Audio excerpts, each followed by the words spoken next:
a pretty good time doing that first interview. What did you think? Thought it was awesome. Yeah, it was really. I thought stories were really solid and got a lot out of them, and I hope the listeners do too. This is the Quarantined Curiosity podcast. We are two guys staying at home right now because the country's in quarantine because of the coronavirus, but we didn't want that to stop us from interviewing interesting people and learning from them. So, Kyle, tell our listeners what they can expect from our guest, David Saxe. Yeah, so in this interview, we dive into the life of David Saxe, a 20-year-old senior at the University of Alabama, whose life can easily be summed up, I think, in one short sentence, and that is always find a way.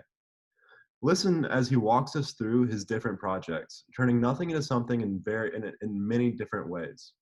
From winning a stock market competition in high school, to creating and growing a fraternity at the country's largest Greek life university, to the building of his first of presumably many businesses, the Bagel Stop. David lives out the idea of getting around no, taking action on getting to his goals, and always finding a way. Yeah, that's pretty good summary, Kyle. I think that about covers what we talk about. It's a great interview, and let's cut to it now. We're doing it. All right. Hey, everyone. Today, Kyle and I are joined by my good friend, David Saxe. Funny story about David. He's the first person I met at college because he called me in the summer before my freshman year to rush a fraternity. So technically the first person I met. We can get into more about David starting the fraternity later on. We asked David to be on the show because of his uncommon bias towards action and leadership skills. He's a huge soccer fan. That's just a fun point. He's 21 years old and has already tackled a couple of major life experiences, starting a business, starting a large organization, passing it over to the next set of leadership. And in general, he's done a lot. So with that, we're going to ask him about his life and any kind of insights he has into those things. So David, welcome to the show. Yeah, thanks for having me, guys. Of course. Cool. So we're going to start chronological here, just kind of stuff before college, anything from your childhood or high school. We're sharing. I know your dad's an entrepreneur. He runs a couple restaurants and some other businesses. Can you talk about how growing up with him being an entrepreneur influenced yourself? Yeah, so really before I was even born, he he went to the army, so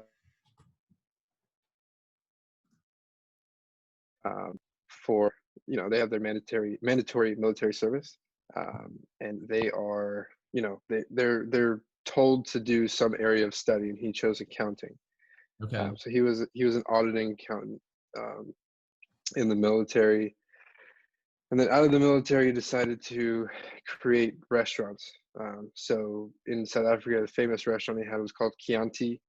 It was like a late night type of bar, a little bit upscale. They would have comedians and musicians and upscale food. They had steak cooking on the rock, those type of things. And in 1993, he moved over from South Africa here and started another business, or continued on another business called Lox Bagels in Atlanta. And so really it kind of runs in the family, entrepreneurship, thinking in a different way, because he's always someone who tells me, don't accept the answer, question why you're being told the answer. So it's kind of really carried over, and I've worked in the business since I was 7. Mm-hmm. And then carrying on from then into college, picking up different interests, but still carrying on the idea of wanting to start something myself. Started the bagel truck, and then, just a little bit before that, started the fraternity in a way that, really helped me further my personal, just my personal life, and help me create a better path forward for my professional life. Yeah. What kind of stuff were you doing in the restaurants when you're 7? Were you like waiting tables or doing stuff in the back office? Or Everything. I started doing dishwasher. I was a dishwasher. From that up, made the bagels, boiled them, made sandwiches, was a waiter, all the way up to assistant manager to manager, to really understand the operations of a restaurant and a business in general. Yeah, so you could do any job that anybody asked you to in a restaurant, specifically a bagel restaurant. Yeah. Correct, any restaurant, and put me in a restaurant today, and I can point out 5-10 different issues that they're having. That's an interesting hard skill to have. Like, you go to college to get a hard skill, in my opinion. Like accounting is one and computer science is another, but being able to walk into any restaurant and add value is something that most people don't have. So it's a unique experience. Yeah, I think the restaurant industry is one of the most difficult industries to be in. Mhm. It's such a complex, it changes every single day. Yeah.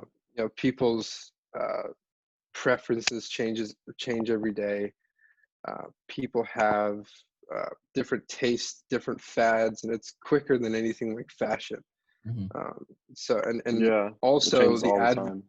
the advent of Yelp, because before Yelp we had food critics, and food critics would come in and write a Hmm. 2-page article in the food magazine about your restaurant. But now with the advent of Yelp, everyone's a food critic. Yeah. Yeah. You get one or two bad reviews. I know I've gotten And we a can few talk bad about some of those. reviews. We can talk about some of those with the truck. Gotten Yeah. a few bad reviews. So this Um, logo right here is actually my girlfriend's family's distillery, and they started it this On your past year. on your And hat. yeah, my hat.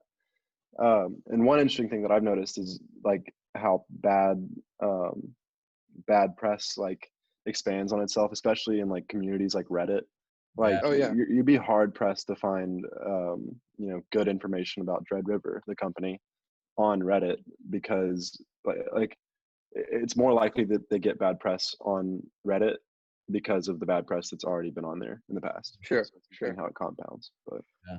No, yeah, absolutely. And I think for especially business owners that just started, one of the biggest things is you just have to be numb to those reviews. I mean, you're mhm, always going to get bad reviews. No one's going to always like your stuff, yeah, but the continuity of it is really what makes. If it's self-fulfilling and it doesn't fulfill like another customer, they don't like it. But majority of people say it's very good. Like you can't let the bad outweigh the good. yeah, You yeah. know. I think that can extend to a lot of things. Uh, Yeah. so next question. So I know you talked a lot about, your dad has been entrepreneur, started restaurants. Do you have any other role models as a kid? People looked up I think both of athletes. my parents, Mm-hmm. both of them started businesses. Mm-hmm. My mom she started a event planning business. She's one of the biggest planners in Atlanta. Weddings, bar mitzvahs, parties, any of that stuff. Um, and so really it comes from both sides. So both my mom and my dad have the entrepreneurial spirit and are both my role models in that sense. So it's been a good house growing up. Yeah, it sounds like a great environment for cultivating like the spirit of you can do it, you should do it, go Yeah, for it, absolutely. ask us questions if you need it. That's great. A little bit in high school now.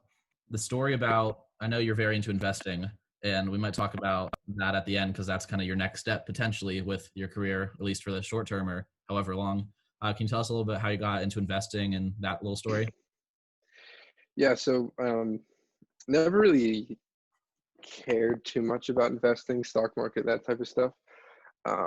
It really wasn't on my radar, but in I don't know how old I am.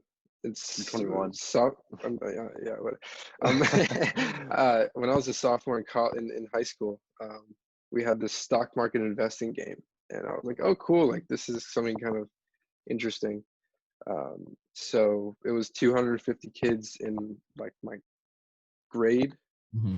um, who was doing econ that semester, um, and we decided to do. It was on Market Watch. It was a stock market simulator.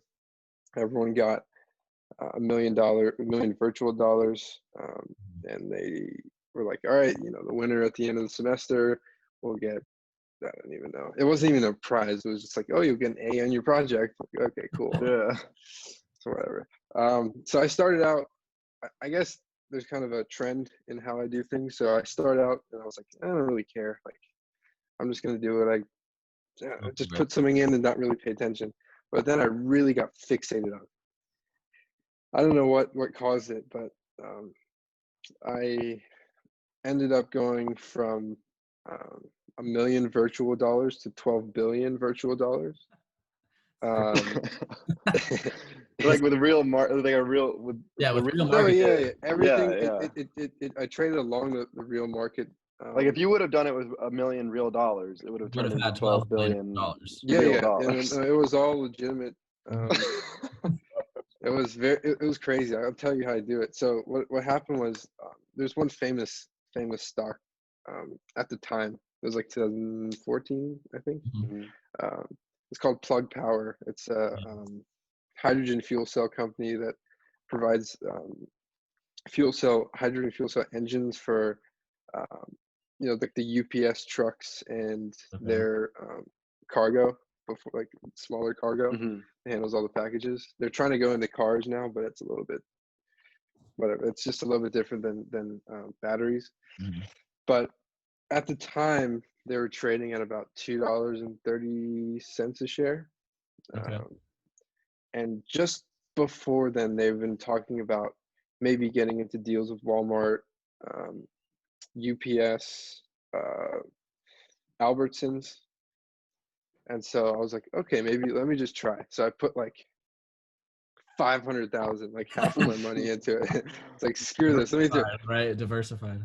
And then I started in my off time, even like on Saturdays and Sundays, I was doing research about how the market got, like just the fundamentals, how the market works, how you can trade, like the different areas of how you can actually trade and do stuff, and realized on the game you couldn't buy options, but you can do buying and short selling. Okay. So what I did was, and at the end with the 12 billion virtual dollars, I had 10,000 trades, because it tallied up how many trades you had. So this was in 3 months, right? So 10,000, that's 3,000 trades a month, at least. That was your full-time job for 3 months. Huh? Oh, it was. What was second place? Who is in second place? Second place was like 10 million. With it. I mean, 10x isn't bad over 3 months. 10x Did they is like great, announce it or something, like at a pep rally, like David Saxe? No, they didn't announce it, but You became a minor celebrity a little bit, right? Oh, minor celebrity, yeah. People came up to me. I remember, this is like the highlight of my career, because I was a very shy kid in high school. I didn't talk to anyone. So I was logging into my computer. Like you have your high school login. Yeah. I was logging into my computer, and someone saw, and they're like, "Wait, are you David Saxe?" I was like, "Yeah." Like, "You're the guy that hacked the stock game." I'm like, "I didn't hack the stock game." So then, people would come to me like, "What should I do? What should I do?" I'm like, I can't tell you what to do. I don't give advice. Sorry, I don't give advice for free. So I don't give free advice. That's what yeah. So I would trade. I would see the patterns of the charts and see how it would trade. Let's say it would go from 230 to 240. So I'd buy the 10-cent up, and it would drop 5 cents. So I'd short sell the 5 cent down, and just literally trade it all the way up. And somehow that was the company that went from $2 a share to $11 a share in, I think it was a span of like 2 or 3 weeks. Okay. Oh my god. Yeah. It just got like huge momentum really quickly. Right place, right time. Yeah, and then I was and then it's just, I traded it all the way up, and that got me to 13 or 12 billion dollars. I did other. I mean, that was the main highlight of it, but I did other trades. Like, I had stuff in the background that was kind of sitting. What'd your economics professor say? She was like, she didn't really care. Actually, she didn't really care. She was like, okay, like, that's cool. But everyone else was like, who the is this kid, and what is he doing? I would sit in class and listen to earnings calls. That's hilarious. Like, with my iPad right here, and the teacher was like, David, put that down. I'm like, no, I got something to do. I'm winning a game over here. Let me win the game. Yeah. And since then, you've I wonder investing. how that math works with $100. If you use $100 of your own money and just started trading it that way, I don't know if you could do it the same way. The problem is that now there's for being a patent day trader, you have to have a minimum amount of equity, which is 25 grand. Yeah. So, I mean, I've done like a little bit of trading recently.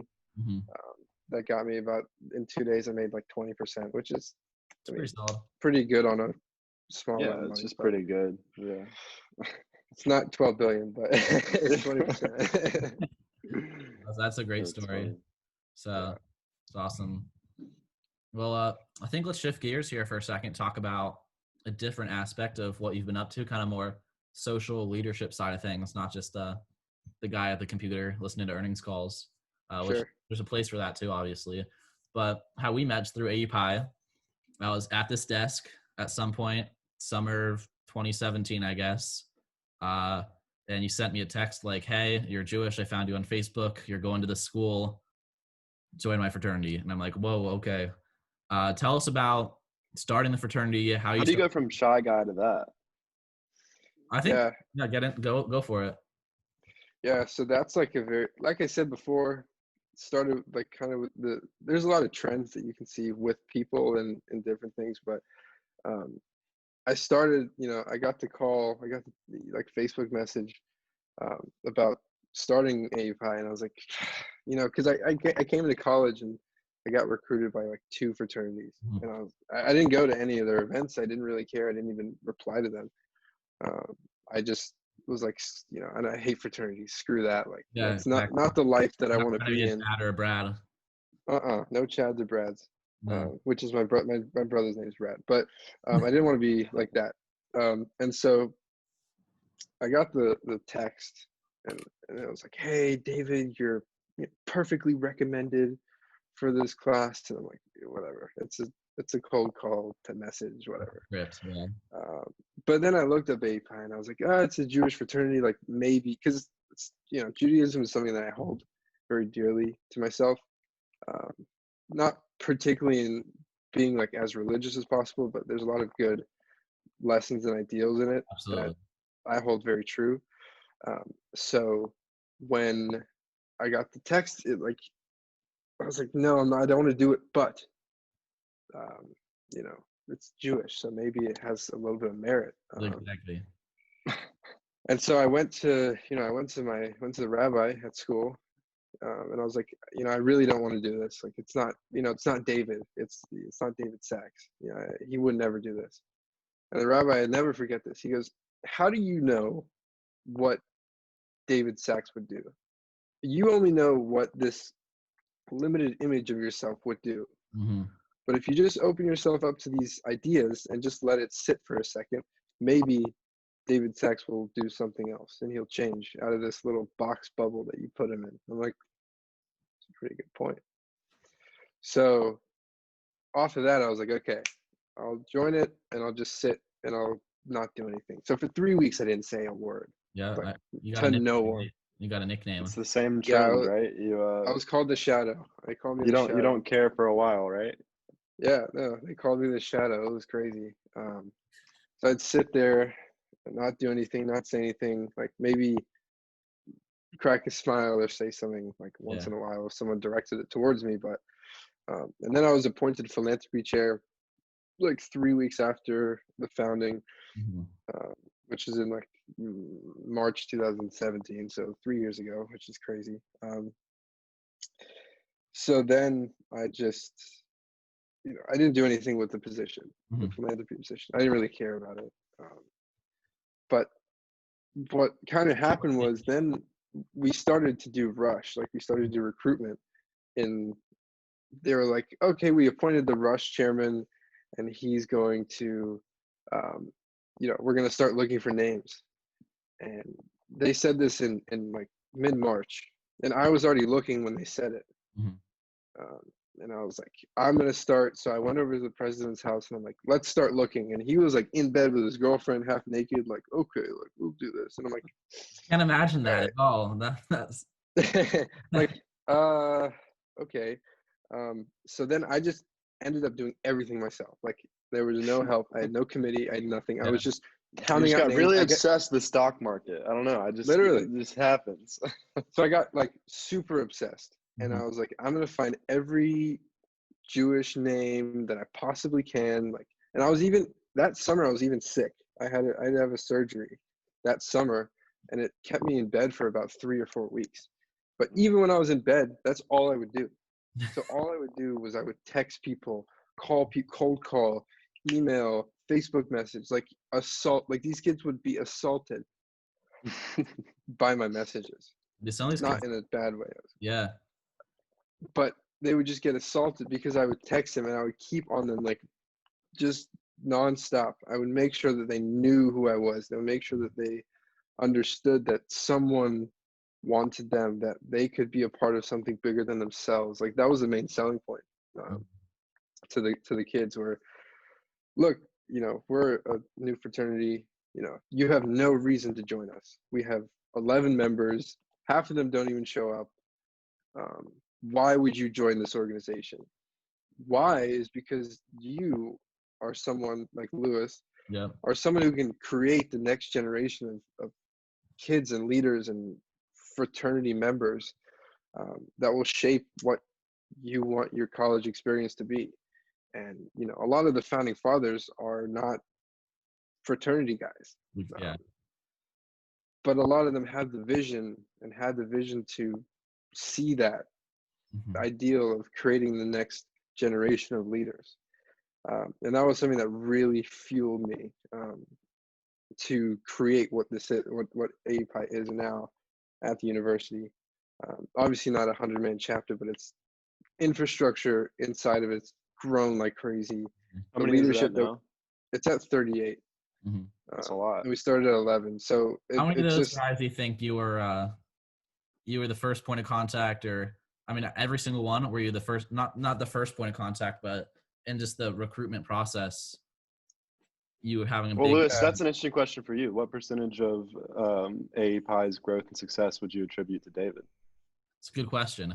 I mean, the pledge class I'm a part of, I'd say, what, 8 guys? 8 of 8 for David Saxe. The next pledge class was the one I put together, but David was with me at, I think, every single lunch and every single phone call. He was the third man on the call for those calls, so we'll just give him 100% there. I was on co-op the next semester, but there were 10 new guys, and the rest chair David selected decided he didn't want to be in the fraternity anymore around the same time. So David basically stepped into place. Jeez, that's a lot of cold calls. That's a lot of cold calls. David's a cold call expert. So I'd say, I mean, I think he's at least been a point of contact, if not the primary point of contact, for 60 to 75% of the current brotherhood. Wow. That's pretty incredible. Yeah. And it all Yeah, started with you not being interested at all. Exactly. no, exactly. And it's just kind of a testament to people. And I mean, obviously not in extreme situations, but things that might just push you a little bit out of your comfort zone. Maybe that'll be the thing to push you over the edge. Yeah. And it's the reason why, you know, you have these certain percentage of leaders, because they're the ones who push themselves out of the comfort zone, and not really care about what, you know, what was and what you idealize yourself in, but what you want to do, which is good. So then, you know, like Lewis was saying, the whole, you know, I just called every single person. I mean, Yeah, that's the in main your reason. in your most recent article, or one of them. I think it might have been your first one. It's like, pick up the damn phone. Yeah, you know, pick you up can the damn research phone. all you want, but like, you don't pick up the damn phone, then you're not going to get to that second or third step ever. No, it's just a domino effect. So yeah, and then luckily I was able to grow the class, the first class to 8 or 9, but the 9th dropped out because of financial issues.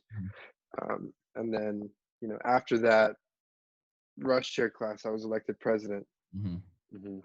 Because I think I legitimately ran the chapter. Like the president at the time That's didn't what we all really do thought. much. That's what we all thought. Yeah, like I think that pledge class really thought that I was the main. I don't know, but I ran the whole thing. So then I was elected president,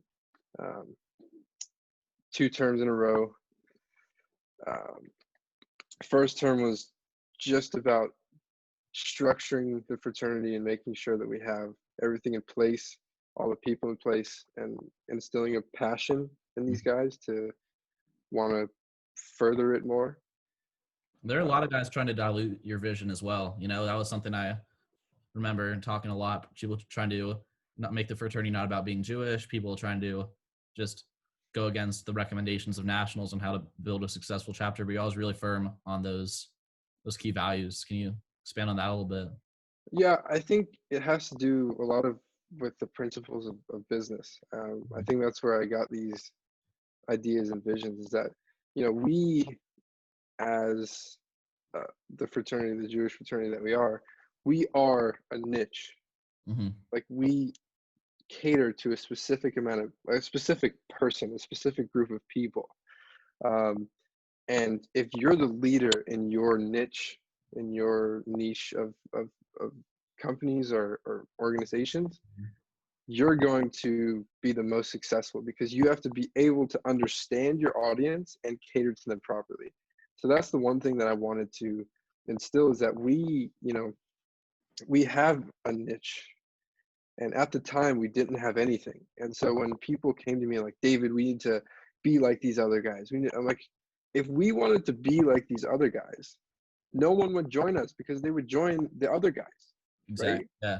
That would mean that we have nothing differentiating ourselves from the other guys, as where the vision that I had in place would differentiate us completely from the other guys, because we focused on everything, but in different ways, emphasized them in different manners, and we created different relationships with different people to make sure that the fraternity was different. I mean, that's the word of the day, I guess. Yeah, that's great. So you did 2 terms as president. You had an inordinate amount of stress, but at some point over the summer after your first term, you think, okay, I've got this thing figured out pretty much. I'm gonna start something else. Yeah. So this was the second term in the summer. About halfway through. Yeah, about halfway through. I was actually, What year is this? What time is this? 2019 in Summer. July, June, So July. July. Okay. Yeah. And so I was actually interning with Merrill Lynch at the time. And I was very interested in, I don't know, I just thought that I have a little bit of cash. Mm-hmm. I have a lot of interest in doing something that's not, I had seen the corporate life. I'd interned at another financial advisory industry. You've been taking a lot of entrepreneurship classes at the school. Yeah, a lot of entrepreneurship classes. And just, I've been toying with the idea for like a number of years. Not particularly a food truck or anything, but just some sort of business, even something that I can, create and just do for my desk. Mm-hmm. But I was like, okay, I have a little bit of money. Let me look into businesses that I can create and start. So I looked into it, and I was like, this is, University of Alabama just created a new food truck program. I've seen other food trucks around, but didn't really strike me. Mm-hmm. And I was like, okay, let me start doing some investigating. And so I did a business plan, researched the industry, and did a lot of calls to the people at University of Alabama to see what the economics were for trucks making money on campus, and it was crazy. Like, if you knew what you were doing and you knew how to crank it, and you knew what your niche was and you knew how to target them, we could be really successful. So I was like, you know what? Screw it. The only thing I can lose is money. Yeah. And it's not the You most got that precious thing back, in the world. you know? Yeah. Did you follow the same trend with the truck? Were you at any point uninterested in it? No, I think from the start, I was very Obsessed. Yeah. I was gonna go for it. I think a big difference here is this is something that you presented to yourself, right? The Correct. other things were kind of brought to you. You're in class, they're saying, oh, there's this game. Yeah. You're in college and some Facebook messages you, oh, we're going to start this thing. What are your thoughts? But this is kind of one of the first examples, at least that we've talked about, that has kind of come from within. You're like, I got a little bit of free time. I got a little bit of money, really interested in these things. I'm going to pick my own project. I'm going to run with it. Let's see what I can do. And I think that's a big Yeah, no, absolutely. That's true. And it was just, it was frustrating at the start because, we created the business plan. I got everything. I created everything, the graphic for the truck to be wrapped. And then so I found a truck on Craigslist actually, and got it for a staggeringly low price. Like I still can't believe that I got this truck for that low price. Because most food trucks they go for about 50, 60, 70 grand, 80 grand if they like, even up to 100 grand if they get souped up. Not cheap. We got it for like 80% discount, 90% discount. Wow. Just something about Jews and deals, you know what I mean? They just find a way. I guess so. Well, the guy listed it. He listed it, probably 10 or 15% premium of what we 10 paid. seconds before I messaged him. Well, he put it up, and it hadn't been sold for months. Like it wasn't Really? people didn't sell. I was like, why? Something's wrong with this thing. Mm-hmm. So I looked at it. It didn't really have it. It was kind of bare, but it did have a fridge, a freezer, and a deli cooler, which is like pivotal to a bagel truck. And so I was like, okay, well maybe there's something wrong with the inside. So I had a mechanic, this old guy, come down, like, and I was like, I need you to do an inspection for me, DOT inspection, get it all looked at and make sure that this is the right truck. And he's like, okay, I'll do it, what you asked. And so he's like, okay, it looks pretty good.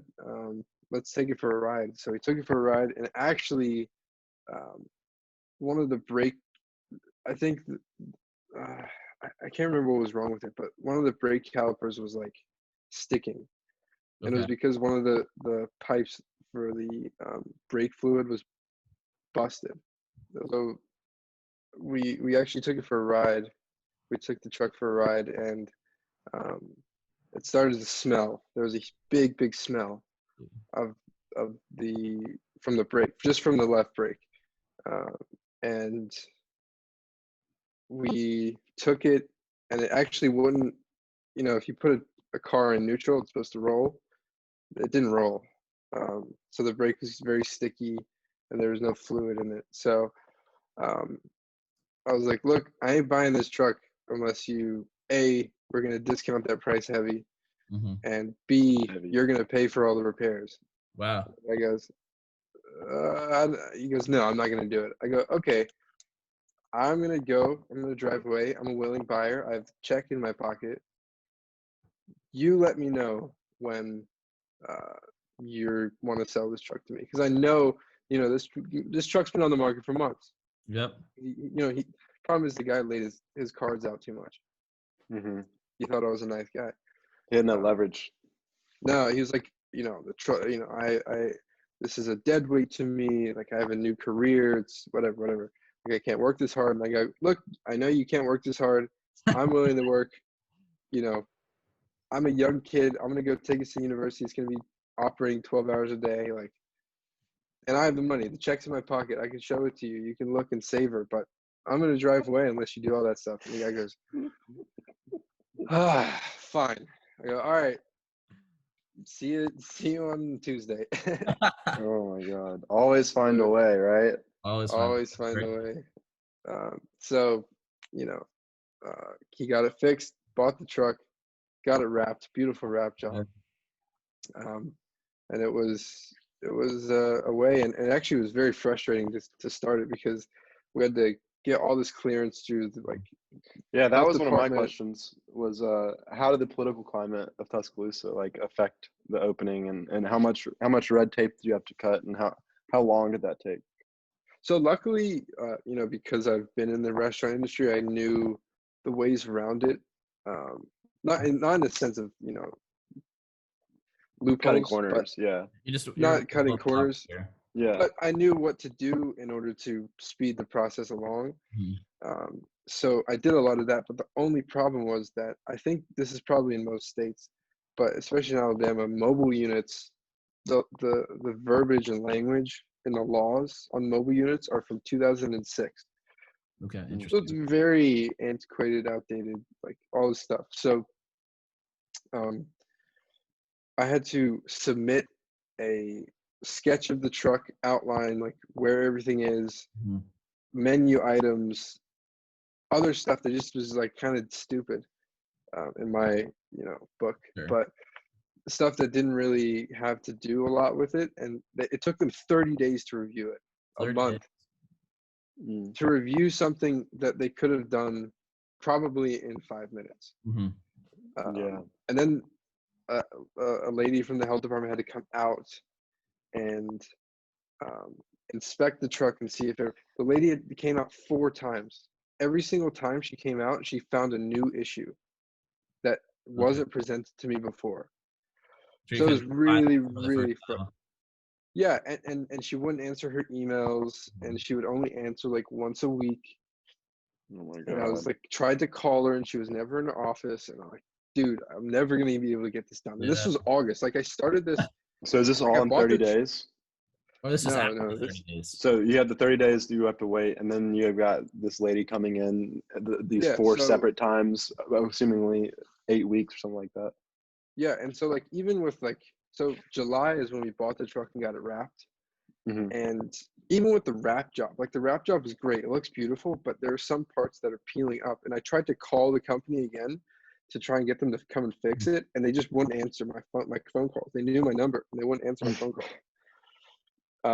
And the guy wouldn't respond to my email. So it's like this whole bureaucracy thing. I don't know what it is that they just like, I'm going to sell it and not pay attention anymore. Yeah. And then when it came to the health department, this lady kept finding issues, and it was so frustrating. This was July, August into September before we even got.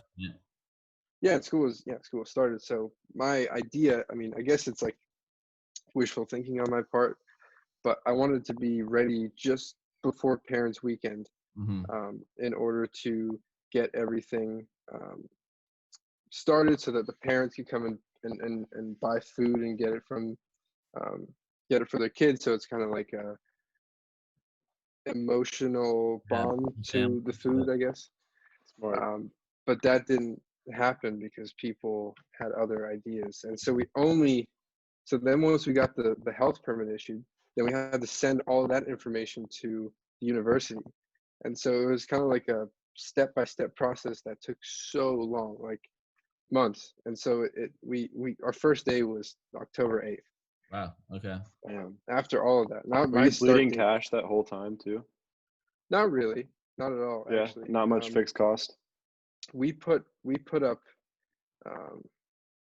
I put up a certain amount of money and got a credit card for other expenses from the bank, but it wasn't anything. We were bleeding cash the whole time.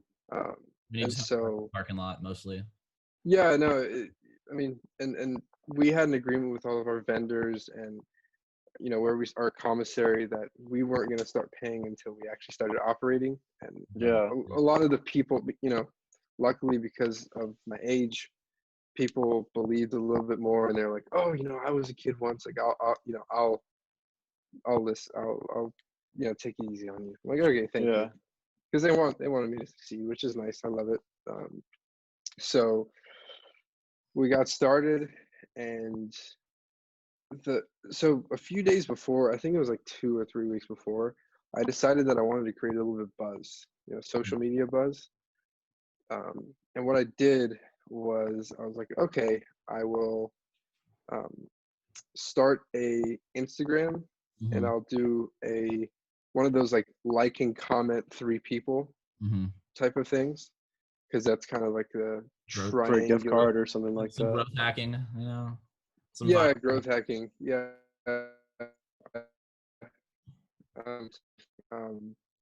And so what we did was we said, okay, like this picture and tag 3 people in this post, and you'll be entered to win a free dozen bagels for a month.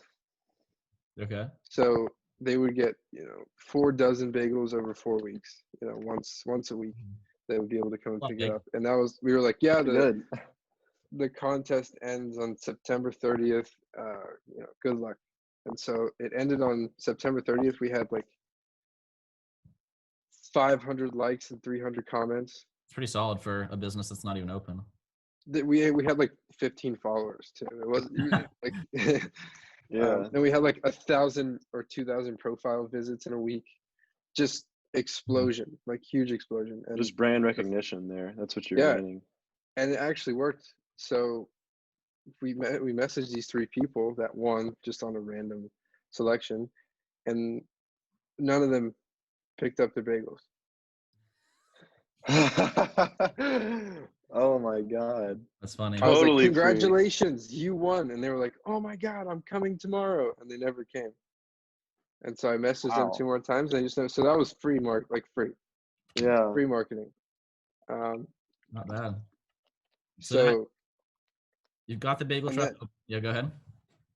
sorry. And then, the culmination of the whole social media buzz creation is that on the first day we sold out of bagels. It's great.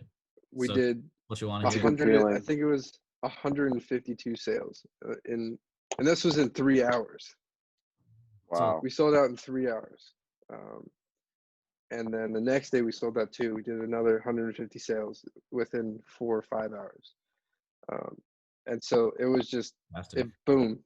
From the beginning, it was huge buzz. Obviously, that's just At the this point, curve. you're still a president of the fraternity while all this is happening. Yeah, or- still a president, still a president and owner of the food truck business. And it was just, it was busiest time of my life. I was on the bagel truck from 6 a.m. to 2 p.m. every day. I get home. And you're going to class, right? Like you're a student. Yes and no.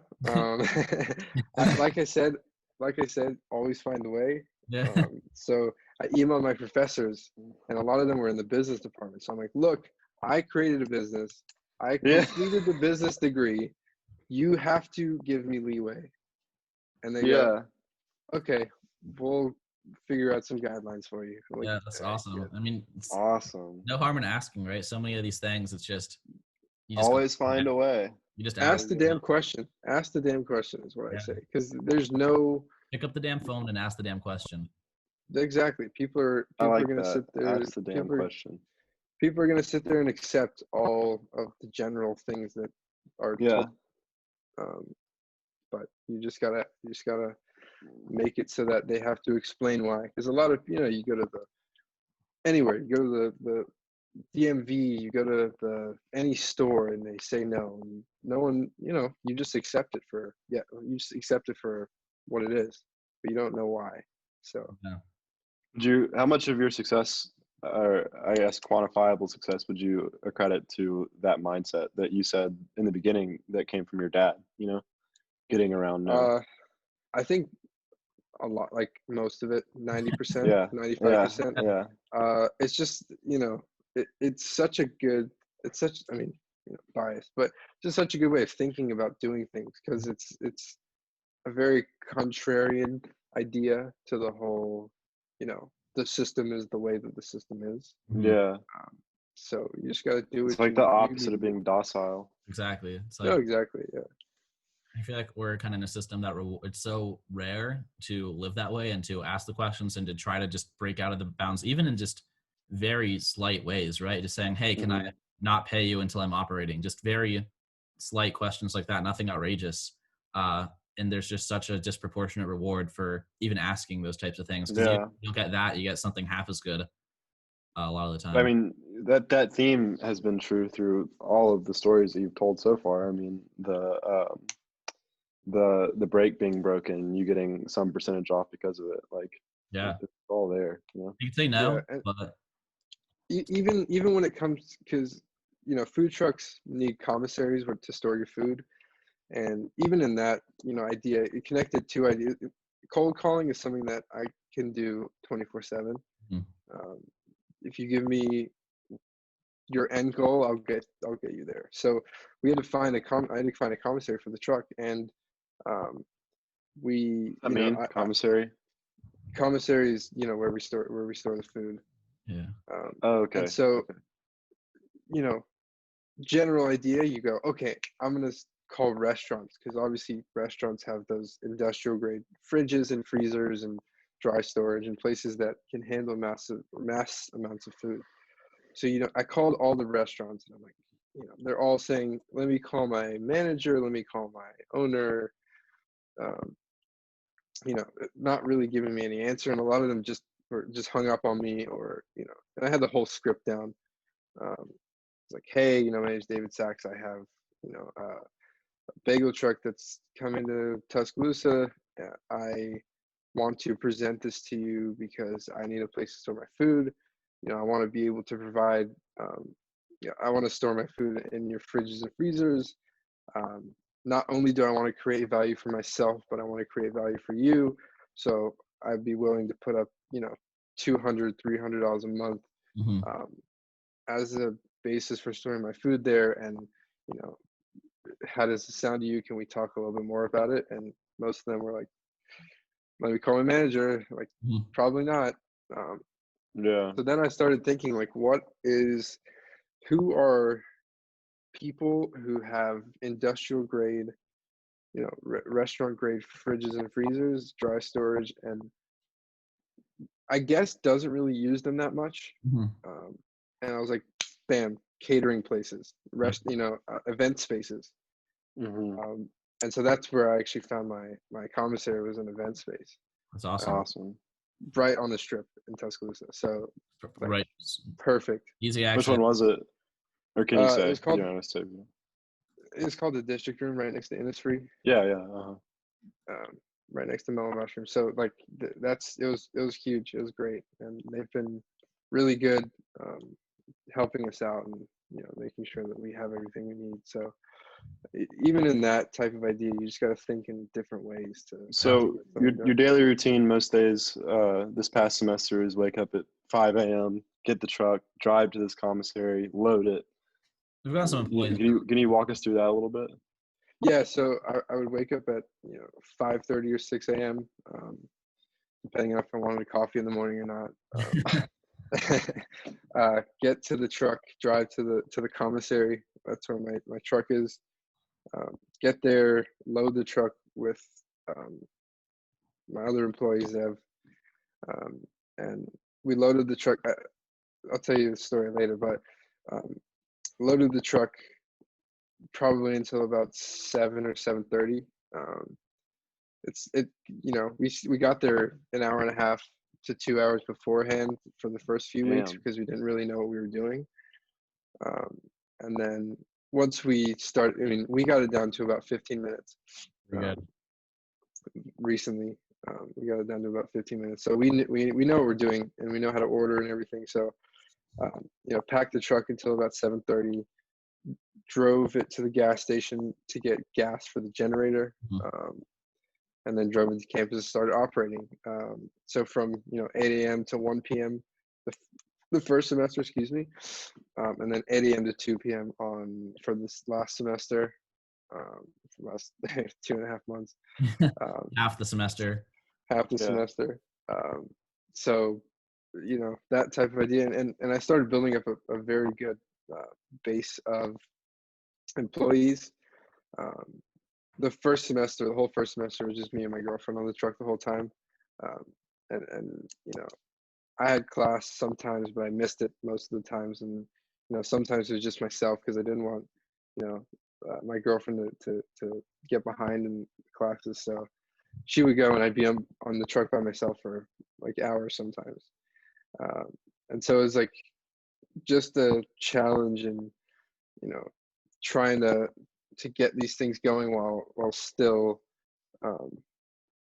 trying to get employees in. And it started to get frustrating a little bit because some people were expecting a higher pay or less hours, and I'm like, dude, I'm doing all this stuff by myself. I can't provide me an hour here or there. I just couldn't do it. So created a good base of employees that's carried me to this point, which I'm grateful for. Yeah. So and now is the truck operating now in the midst of this? No. Sorry, definitely not now. But I mean, would it be? I guess. Yeah. No. I mean, if we were going back to like during the summer, I don't know. Yeah. So I guess that's kind of leads into not necessarily wrap up, but what's coming up next for you? So I guess it's very uncertain for everyone right now, just in general. But you got the truck, you're graduating this semester. finishing up your degree, uh, Yep. in the job offer negotiation interviewing phase, looking like you're going to go into the financial advising space. Yes. You have this truck. You don't want to live in Tuscaloosa. Right. What's coming up? So you want to keep the truck operating. You want to sell it. You want to find a manager. You want to move it with you. You want to keep it in Tuscaloosa. Do it part-time, full-time, franchise, get out. What's up? Yeah. So it's kind of challenging. I actually hired a manager in December. I hired one in. This was when I was in Japan. I remember we were on the phone about it. Yeah, it was like November, December. Yeah, November, December. Yeah. He was like a 40-year-old man, and he seemed really good. He was like going to culinary school and had huge, restaurant experience cooking, and he fit the profile.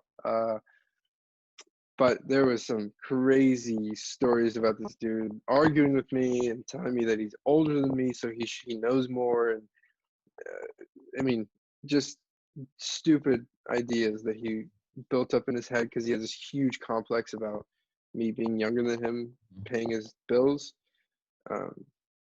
He would even say like, "Oh, I don't know what type of nest egg inheritance you have, but I'm like, thanks, whatever."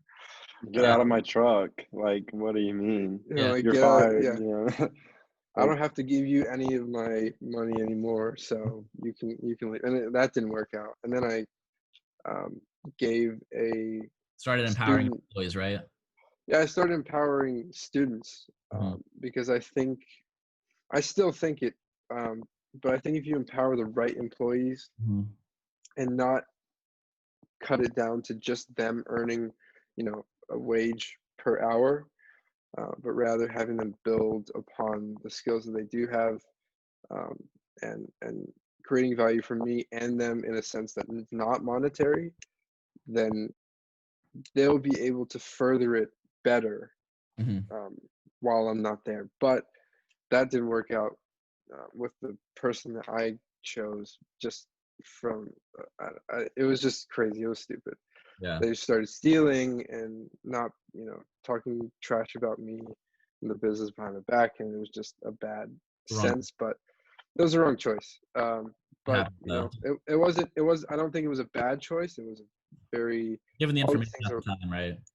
Yeah, it was all a learning experience. I mean, I know how to hire and fire people, which is an unattainable skill to most people. Like they'll never own their own businesses and be able to. A lot of people never get there alone at this early. Yeah, no, absolutely. Especially. I've never done it. So you want to? So let's get back kind of that question. So, do you want to move the truck with you? Do you want to stay involved, or you're kind of still just seeing all your options? Yeah, I think right now there's a lot of uncertainty because of the whole world quarantine stuff. Yeah. But the idea was either to keep it there with a manager, which is more of an uncertain path, look and find a partner who wants to buy into it and operate it there, bring it here to Atlanta and operate in Georgia Tech, or just sell it outright. Yeah. Good options. Kind of see what comes available. And yeah, so I'm just kind of shopping and seeing if there's any interest in any one of those things. Okay. Can you sell it to your like family business, to Goldstein Bagels, and have them operate it? Yeah, they don't really have. They're more restaurant based and wholesale based. Yeah. So the small, food truck just wouldn't make sense. Yeah, I understand. It seems thematically similar because you sell bagels, but they're two. Yeah. No, it is thematic, but in a volume sense, it's just not the same. I mean, they're doing like. It's another thing to worry about. They're established. They're a restaurant. It's like $12 billion versus $10 million. It's just not even true. the same. No, it's very true. Exactly. So let's go into a couple quick fun questions here. Well, not a fun question, just one more actual curious question. How do you say the difference of studying entrepreneurship in an academic sense, because I know that's what you chose to focus on the last couple of years in school, versus doing it on your own? Like, what observations do you have about the differences between the academic theoretical context and just saying, hey, professor, I'm not coming to class because I'm literally running my own business right now? Can you talk about that a little bit?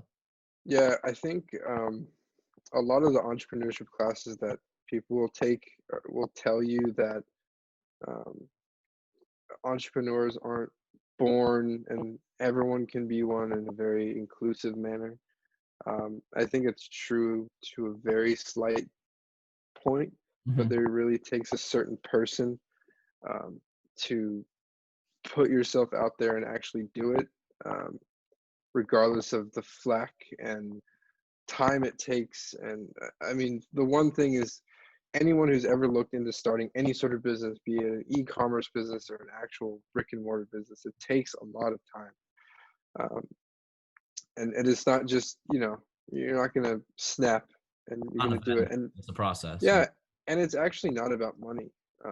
It's not about making millions and millions of dollars. I mean, that's a great side effect. Mm-hmm. But it's Maybe. actually, Maybe. Entrepreneurs are more about, um, Level the game. yeah, it's all about, self furthering their own um, personal careers and Mhm. Finding a problem and solving it. yeah, exactly. It's all about those problems and solving, and that's the, in school they'll teach you that, you have to find a problem and solve it. So you're going to go out these next few weeks and you're going to create a business, and that's cool. It gets people thinking, um, but Well, it's anybody can write it all down, right? But Yeah. it's another thing to pick up yeah, the damn phone and ask the damn question and yeah. I you think know. the basis of, having them go and tell you to create a business plan and think through a lot of the things really helped me. I think Mhm. the business plan is a big one. It really gets you to think critically about your problem and if it's actually a problem, Mhm. and if your solution is the solution. Okay, Um, that's So but what valuable. was your problem? my problem, because obviously going back, we're in the Jewish community, Mhm. um, and Jews and bagels go together very well. They need each other. So they Hmm. need each other. So Really. in Tuscaloosa, there were no bagels. I mean, the only ones that there were was Panera and like a small That's frozen. con- Yeah. convenience store type of thing, and those were frozen, shipped over. Hmm. So, and there was none like close to campus. There was no, and I think even a bigger issue was that there's not a lot of breakfast options on campus. Um, and so the only ones that were on campus were like the fur, like the student Like, center, Chick-fil-A, and like how many times can you have a fried chicken biscuit every morning? mhm. um I and like so them. I like don't know. I can do a lot. every day, I don't know, but if you attribute bagels and bread products, Mhm. those are products that you can have every single day. Hmm. Whereas fried chicken, you can't I mean, you can if we're in the Yeah, South, you're just but gonna die. Like. we're in the South, but breakfast products Hmm. like bagels, you'll get people every single day. As Yeah. well, a secondary factor is Tuscaloosa, Alabama, um, has a very high percentage of Northerners Mhm. that come Yeah. to Yeah. school. So it made a lot of sense. There were a lot of pieces that connected, in order to make sure that an actual New York bagel like Mhm. we have would be accepted. Because that was the one biggest thing. I was very scared of the education portion of the business. Every business undergoes it because they have a unique problem or a unique solution that people haven't really seen before, so it might need to be demonstrated. Um, so bagels aren't something that people really think of in a general sense as things that need to be, fixed. Hmm. But you go to a grocery store bagel and you try our bagel, they're like two Like, different animals. So that's like that was the whole idea. Was I was scared about the acceptance of the product, but it turned out pretty well. I mean, they're Awesome. pretty good stuff. Yeah. What's your favorite thing on the menu, or what do you order from your own store? Um, I'm like plain Jane bagel and cream cheese, sesame bagel, toasted cream cheese, Mhm. early in the morning, right before any customer gets there. Okay. Um, What's the most bestseller? Bestseller, that, bagel and spread, but we have a bacon, egg, and cheese. People love that. That was a great addition. Avocado toast bagel is a Mhm. really good one. We I put had sea that. salt flakes, The sea salt, yeah, and the red pepper. red pepper flakes. Yeah, Yeah, it's that's the difference maker. So also a final note. The biggest seller that I didn't expect was the Lox Bagel. Mhm. I didn't expect people to actually eat it, but they ate it pretty consistently. what is that? Lox Bagel? Smoked It's a salmon. smoked salmon, yeah. See, Mm, education right now. there we go. Yeah, Jewish communities know all about bagel and lox, but bringing that in Yeah, Alabama was a bold move, but did well. yeah, I did. Kyle, did you have anything you want to ask? I got a couple lined up, but they're not anything Well, we. I was just gonna say we got about 9 minutes left, so we want to get into Oh, the bonus round questions or okay, just like some fire round stuff. let's do that. That'll So, be good. you want to start with the question, or you want me to? Um, I got one lined up. If I'll you I'll go for it. I'll go go for for it. it. So, what movies or books have impacted your life and changed the way that you think? Wolf of Wall Street's a great one. It's more of a glamorous Yeah, depiction of everything, but I that's think fun. it really, I figured out with that too. pushed me a little bit, not in the sense of all the vulgarity, but Yeah, the actual stuff. The boring stuff was all the it was drugs The the and best interesting stuff. part. That stuff, was the best right? part of the That movie. was boring. The interesting stuff is when he was talking about, doing all the IPOs and everything. Uh-huh. Different books. I read Flash Boys Okay, in high Michael school Lewis. by Michael Lewis, I think. Yeah. That was good. It was talked about the dark pools and micro trades going on with the big firms. Um, so that was like a big book for me to read at the time because it incited a lot of curiosity Hmm. in the markets. And then, now I'm starting to read stuff like I read the 48 Laws of Power, Robert. Rob Robert Greene. Greene. Yeah, that's a pretty Hmm. cliche one. Mhm. Um, Outliers, Malcolm Gladwell is what I'm starting now. Okay, Uh, so those are some good ones. some good answers. Awesome. I was gonna ask, what are you gonna do during quarantine to come out better than ever?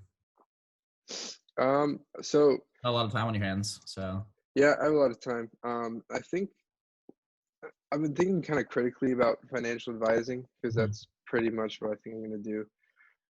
And I think there's different ways to market it because you, as a financial advisor, have to be, again, differentiated in a different way. Like you are your own business in a sense. Mhm. So it's kind of it's pretty entrepreneurial if you put it a certain way. So what I wanted to do was create some sort of website newsletter, Mhm. um, talk about my thoughts about the market, maybe even show some companies that might have some momentum Mhm. in the coming months or years.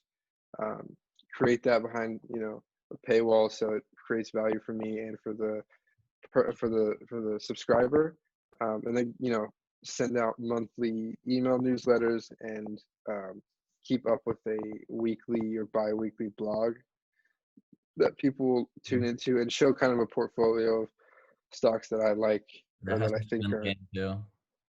that are going to do pretty well in the next few weeks and why. And Yeah. so in a critical sense, um, you know,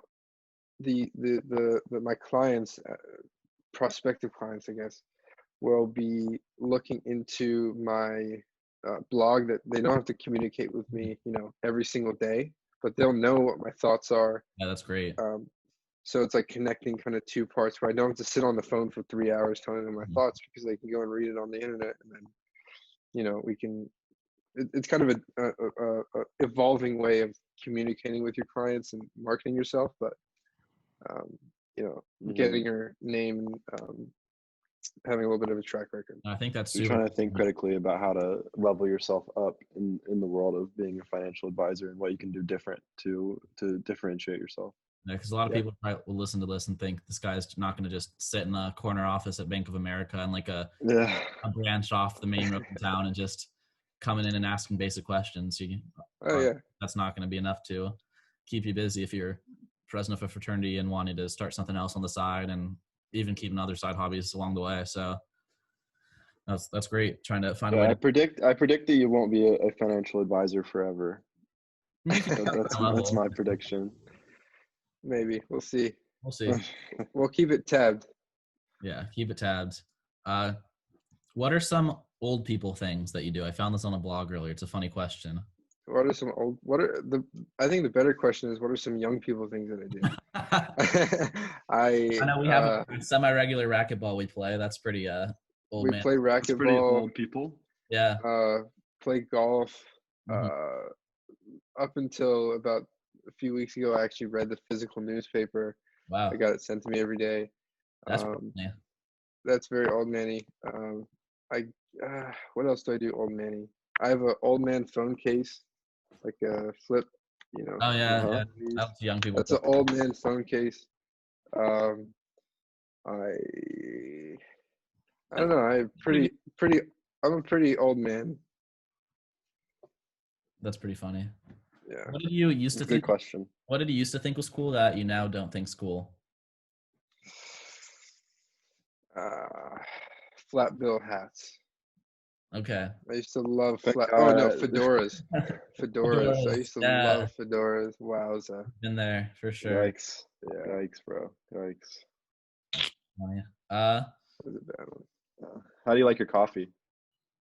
Cream and sugar. Yikes. Not the right answer. It's Come on okay. now. Yeah, that's terrible. What? Black. That's I'm certain you're gonna say black. I can't believe it. yeah. No, my family's from South Africa, so we always drink hot tea and hot tea, milk and sugar. So it's kind of just a transfer. So Your dad's from South Africa, right? My whole family. Oh, okay. I'm the only one who's not from South Africa in my family. So at the end of each of these podcasts, I want to have a little conversation with our guests about the coronavirus and the societal, economic impacts of it, and as well as gauge their fear level on getting and whether or not they actually know anybody with the virus. So I guess my first question to you is, 3 weeks ago, a month ago, what did you think of the virus? Where was your mind with it? I didn't really know much about the virus. I just thought it was, the flu. From what people were making it sound like, it just sounded like the flu. So didn't really understand what was actually happening. But I thought the fear was warranted, but maybe a little bit out of context because we didn't have all the facts about it. But now looking at it, it's like insane. It's like the most incredible pandemic that we'll ever see in our lifetime. hopefully it doesn't get worse. Yeah, Hopefully it can't get worse than this. Yeah, I mean, the actions that people that have been taken so far are unprecedented. I was talking last night to my dad. He's like 55 years old, and I was like, when was the last time they shut down the schools? Never. Immediately was the answer. Never in a lifetime. Yeah, and nobody that's alive right now has seen this level of reaction by the government, and I think that I think that plays into the fear that is so palpable today. Mhm. So it's an interesting time to be alive, though. Yeah. I guess you're more qualified to talk about the economics of it, though. So, what do you think in America with a negative or a 30% unemployment rate looks like? Like, I don't even understand. Let me interject a little bit of context real quick. So we're recording this Sunday, March 22nd. Yeah. So Good market call drop there. from was 29,000 February 18th 18th. February 18th through 20th range was about 29,000. Unemployment was at historic lows, if I'm 3.4%, something like that. Now there's projected unemployment rates going way up, and the market's at about 20 is the Dow. So that's current state of things as of now. We've got projections that there's going to be 20%, 30% unemployment rate. Huge. Maybe half. I saw a projection that people are thinking it's going to be half of the GDP this next quarter. Oh my goodness. Which, I mean, that's insane. I mean, these things you can't even think about them, or you can, Exactly. but there's no comparisons. So this, Yeah, I think I think if you look at the markets right now from a market standpoint, so if you look at a stock like Delta, or one of the companies or stocks that's very intertwined in all of the market chaos and turmoil, these companies have dropped. I think Delta was trading at $60 a share, a few weeks ago. And now it's at 20. I think it's 21. I checked like this morning. It's at $21 a share. That's ridiculous. 80%. 60%, yeah. And so so people are like, oh, this is the bottom. It's not the bottom. The problem is that you have these companies, and the whole market in general is dropping due to fear, just fear on its own basis. But then you're going to come out, or is it also due to these companies are affected? Well, these companies are affected. Money. The only problem is, the reason why I say it's fear is because there aren't any quantifiable earnings numbers that are being broadcasted and are being actually documented. These are just all speculative. Like, we know these companies are going to drop. We know that they're not going to make a lot of money. We don't know how much. We don't know what that impact actually is. Mm-hmm. So the reason why I say it's all out of fear is because there's no, quantifiable data what it actually is. So you see these companies dropping 60, 70, 80% of their actual market value, in the last few weeks. And that's off of just plain fear. And then now, once these earnings numbers come out, when will that happen? It's happening over the next, 4 or 5 weeks. Okay. This week, the only notable ones like Lululemon, which will be interesting because they're very structured into the whole brick and mortar thing, and they've closed their stores I think last week they just closed all their stores in much a luxury consumption. North America and Europe. So it'll be an interesting start to the earnings season. But once we start to see the actual data coming in, this week we're seeing the unemployment data coming out for jobless claims, and the key economic indicator, which is, it sounds very vague, but that's what it is. There's no other thing behind it, but those things are coming up this week too. And then you have other numbers coming out in the next week about actual unemployment rates and everything like that. And once we have these numbers that are actually able to be quantified and understood in our brains, then you'll see these companies. I predict this might age poorly, but I think there's going to be at least 1 or 2 huge companies that are going to go bankrupt. Yeah. And I think people are using the word bailout in a kind of out of context. These were the stimulus that they're handing out isn't going to be free money. It's like in 2008 they did they gave out free money, and this for using it in a way like quantify QE, like quantitative easing. Quantitative easing, yeah, lost the word. But now the government's giving out collateralized loans at a lower 0 interest rate, which I think is a lot better because it doesn't really take a lot out of our. And it's not adding to the debt too. You're frozen though. Freezing a little bit. Yeah. This is so. Okay. Yeah. You froze a little bit there. You're talking about the collateralized. You went frozen for like 30 seconds. Yeah, the collateralized debt. How that? Yeah, it gives these companies a lifelines without hitting the taxpayer as much. Because they have to pay it back, right? Yeah, they have to pay it back, and it's collateralized with things within the company, be it planes or with a logo or something. And so you look, what they're doing is good, but we have these stay-at-home orders and different things. I mean, the growth rate of it is like unprecedented in America. I think we're going to be the most infected country. Really? Yeah, easily. If you look at the numbers, and then you have potentially the flare up of it. I think you should just write off 2020. Wow. 2020 is gonna be a terrible year, because if you think about the cure and the vaccine is gonna take a year to actually be developed, and then you have the changing of seasons and changing of different environments and conditions within the market and just everyday life, and you have a whole mixture of things that if people can't travel for a year? 3, 4, 5, 6, 7 months, maybe even up to a year, Mhm. what's going to happen to that industry? There's going to be a whole Emerging bunch markets, of like yeah, yeah. emerging markets are going to get screwed because they don't have enough economic resources to actually bring in a lot of these testing kits. Mhm. And once they were emerging, countries like Brazil, India, these guys have all these big things, and not even anything big like with Greece and their loans, and it's all over health. So it puts things in perspective. Certainly. Kyle, is there anything else you want to do?